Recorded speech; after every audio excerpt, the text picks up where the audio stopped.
another day mga bebs. Tumatawitan tayo dito.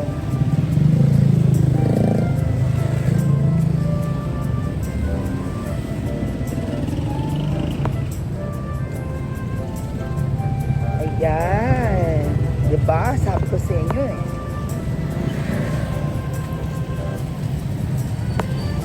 Pagbibidyohan mo ko, tampon. Kasi ka na classmate mong pogi.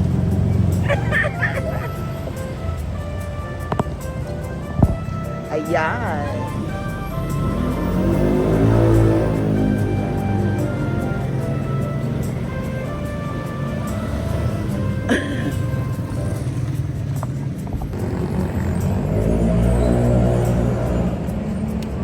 Hello guys.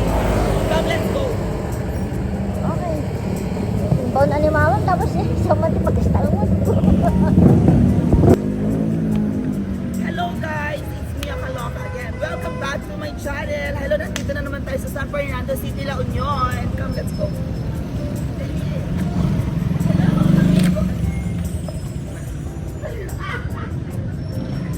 So ngayon, ang vlog natin for today ay nung last time dito tayo sa ground floor or first floor, tsaka sa anong nangyari Foreman sa sa garahe. Halika dyan guys, ito ang pakita natin. Siya po si Foreman Arturo. Hello tayo kay Foreman Arturo. Yan, hello kay Foreman. Say hi! At si Kuya Charlie. Foreman Arturo and Kuya Charlie. Okay? So, nagpapahinga. Ang mga tauhan ay nasaan na? Buwan na gawin tan kat alas 5. Okay? So, let's go. Anyway, itong mga buhangin po na ito ay supply namin. Diba? Tapos ayan oh. Supply namin yan. Supply yan para sa ginagawang building. So, kailangan nandiyan yan, di ba? Tara na, habang maliwanag pa, aakyat naman tayo ngayon hanggang sa pinaka 5th floor. Ay, no. No, 2nd floor tayo. Tara. 2nd floor, 3rd floor. So, aakyat muna tayo. Actually, may bukangin ng sapatos ko. At sinelas. May bukangin. So tara.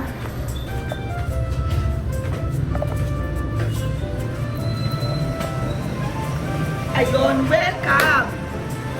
Pakita mo insan ang 2nd floor. Ayun mo, sa likod mo. Wow. Dito tayo sa 2nd floor. Meron pa tayo mga parang may maging revision dito.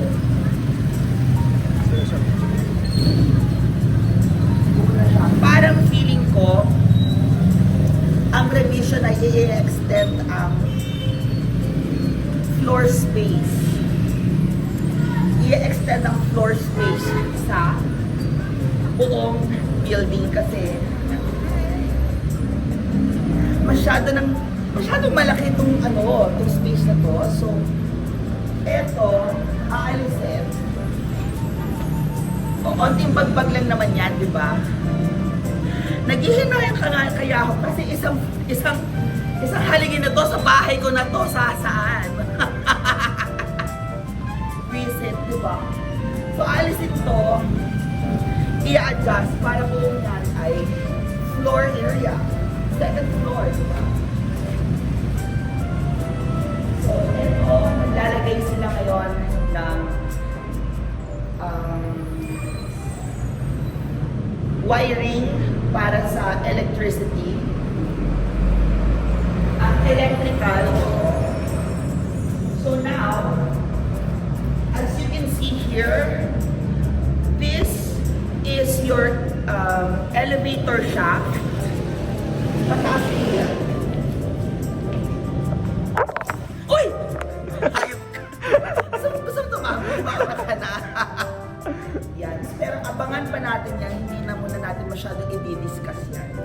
So this is the floor area.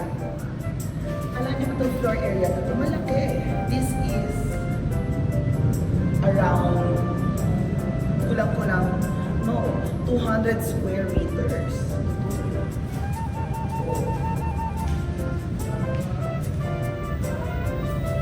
So,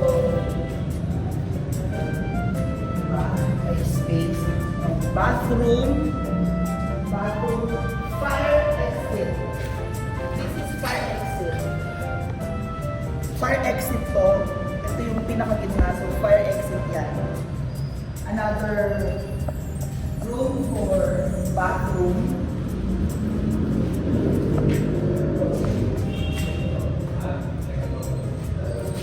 Paano to? Parang ventilation yata to or something.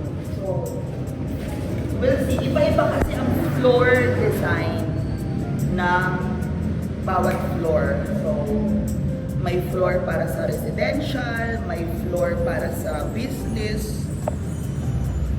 So, ang alam ko is first floor, second floor, ground floor, second floor, third floor are for businesses and offices. Tama. And then, abangan ang susunod nating vlog kung anong floor yung for utilization. Kung anong utilization yung floor na pupuntahan natin. And yun lang po so far. So, come on, let's go.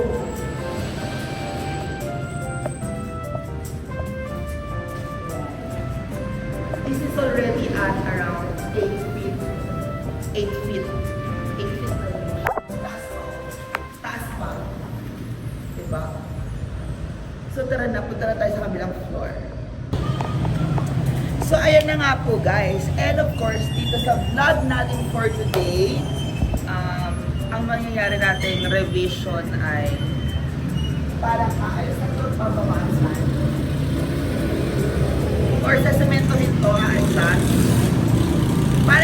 Para ang lobby ng second floor is nandito, sa area na to. Nandiyan sa area na to, ang lobby. Ito lobby ng second floor, may guard na dito, guardia or entrance. And then, ito na yung main entrance, ito pader. Main entrance, kasi hindi ko na yan. Ito, alisin lang ko. Kasi wall lang naman din. Pero ang kapal na yan ha. So, aalisin siya kasi kailangan alisin para mas malaki, mas widen, mas malaki talaga yung floor. Lahat ito ay glass. Glass lahat yan. So, dahil glass ito,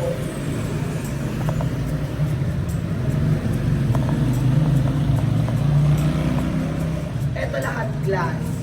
So, glass. Tapos, office. Pwedeng office na yan lahat or I don't know kung establishment ito. Pwedeng restaurant din. We don't know. Okay. Ano ba naman yan? Either way, pwedeng dito rin papasok. Tapos, yan ang entrance.